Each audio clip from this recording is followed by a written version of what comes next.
Le livre que l'homme ne devait jamais pouvoir lire. Il existe dans l'existence humaine une contradiction si bouleversante qu'elle devrait suffire à faire trembler les certitudes les plus arrogantes. Comment un être limité, fragile, mortel, prisonnier du temps, du doute, de l'oubli, peut-il recevoir la parole de l'infini? Comment cette créature qui naît dans l'ignorance, qui vieillit dans l'incertitude et qui meurt sans avoir percé le secret de sa propre âme, pourrait-elle prétendre porter le verbe de celui qui a créé les galaxies sans effort et les lois invisibles qui maintiennent l'univers suspendu dans un équilibre parfait? Voilà le véritable miracle du Coran. Un miracle que beaucoup réduisent à sa beauté linguistique, à son éloquence ou à sa mémorisation, alors que la réalité est infiniment plus vertigineuse. Le plus grand miracle du Coran n'est pas seulement qu'il soit divin, mais qu'il soit devenu accessible à l'homme. Car, avant même de parler de compréhension, de récitation ou de méditation, il faut mesurer l'abîme colossal qui sépare la créature du Créateur. Nous parlons ici du Verbe de Dieu, non du discours d'un philosophe, d'un poète ou d'un roi. Nous parlons d'une parole qui émane de celui dont la science embrasse tout ce qui fut, tout ce qui est et tout ce qui sera. Une parole qui ne procède ni d'une réflexion progressive, ni d'une expérience acquise, mais d'une connaissance absolue, éternelle et parfaite. Et c'est précisément ici que l'orgueil moderne révèle toute sa naïveté. Beaucoup abordent aujourd'hui le Coran comme on ouvre un livre ordinaire, persuadés que leur simple intelligence suffit à l'encercler, à le juger, à le disséquer, comme si l'esprit humain pouvait, par ses seules capacités, contenir une parole venue de l'absolu. Or, la première vérité que le Coran enseigne implicitement est justement l'incapacité fondamentale de l'homme. Non, l'être humain n'était pas naturellement apte à recevoir cette parole. Non, l'intelligence humaine n'aurait jamais pu seule gravir cette montagne métaphysique. Et c'est pour cela que le texte lui-même insiste avec une force saisissante. Et nous avons certes facilité le Coran pour le rappel. Y a-t-il donc quelqu'un pour réfléchir? Cette répétition de cette ayah n'est pas stylistique, elle est théologique, existentielle, presque cosmique. Elle signifie que sans cette facilitation divine, le Coran serait demeuré inaccessible à l'humanité entière. Comprenez bien ce que cela implique. Lorsque Dieu dit qu'il a facilité le Coran, cela signifie qu'à l'origine, il ne l'était pas pour nous. Cela veut dire que l'homme n'avait pas la capacité naturelle de porter un tel dépôt. Cela veut dire que la révélation n'est pas descendue parce que l'homme était suffisamment élevé pour la recevoir, mais parce que Dieu, dans sa miséricorde infinie, a élevé l'homme afin qu'il puisse en supporter une part. Voilà pourquoi le Coran décrit parfois son propre poids en des termes terrifiants. Si nous avions fait descendre ce Coran sur une montagne, tu l'aurais vu s'humilier et se fondre par crainte de Dieu.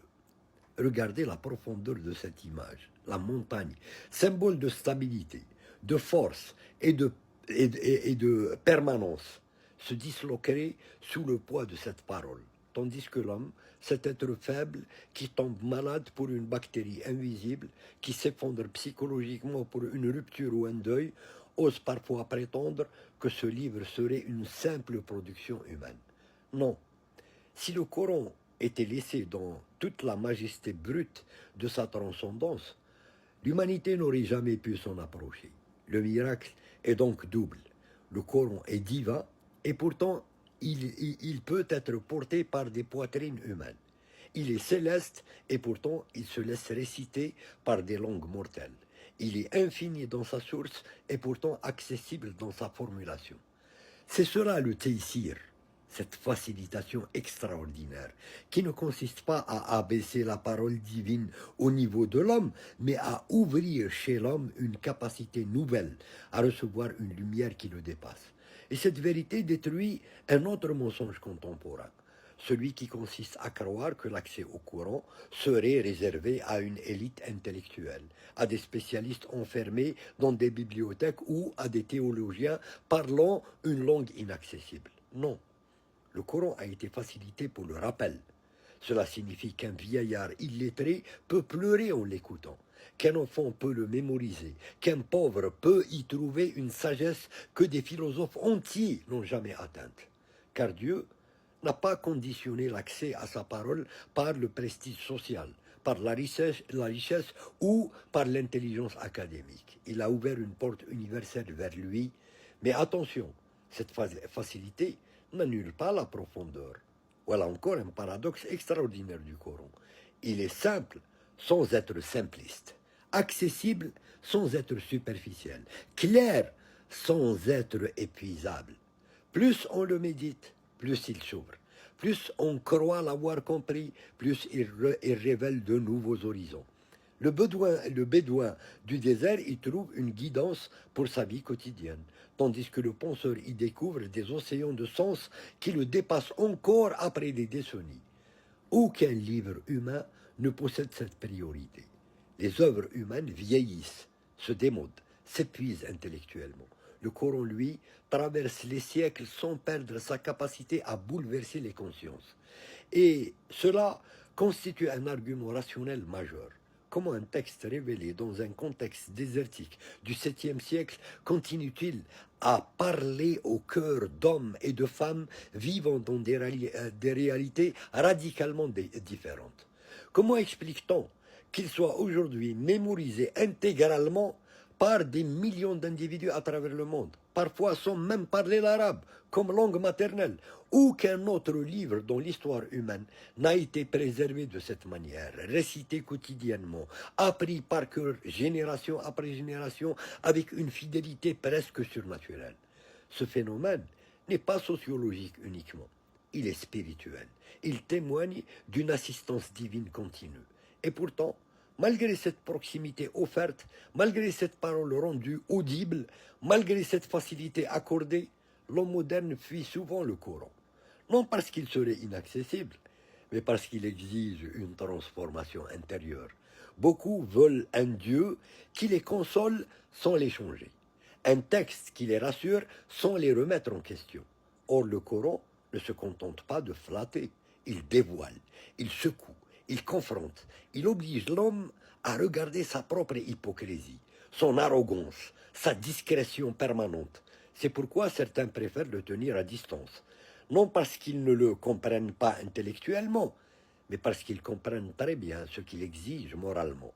Le véritable obstacle au Coran n'est donc pas l'intelligence, c'est souvent l'ego.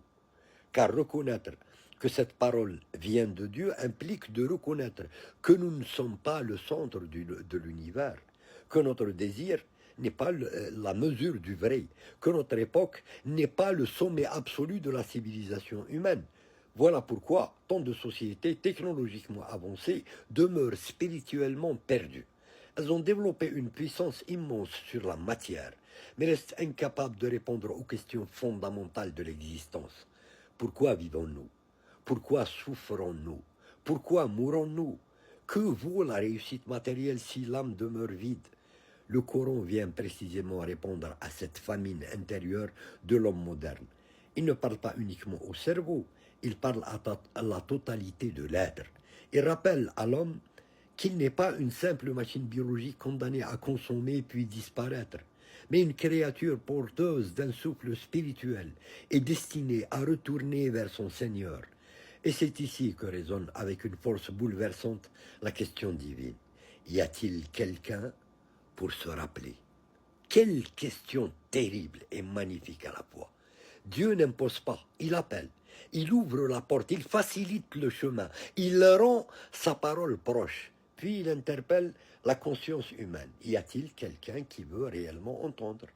Quelqu'un qui veut sortir du vacarme de ce monde pour écouter enfin ce qui donne un sens à l'existence? Car le drame de notre époque n'est pas l'absence de signes, c'est l'excès de distraction. Jamais l'homme n'a eu autant accès à l'information. Et jamais il n'a été aussi éloigné de la sagesse. Nous vivons noyés dans les écrans, saturés de bruit, incapables de rester seuls quelques minutes et avec nous-mêmes. Alors que le Coran exige précisément cette disponibilité intérieure, ce silence du cœur sans lequel aucune lumière ne peut pénétrer.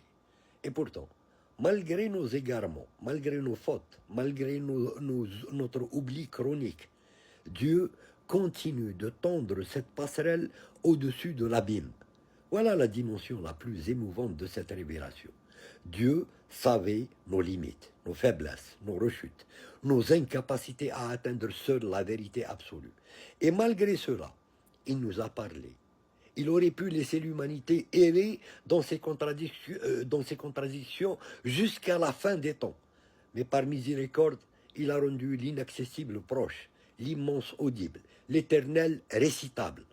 Alors, la vraie question n'est plus de savoir si le Coran est accessible. Dieu a déjà répondu à cela en le facilitant. La vraie question est désormais celle-ci.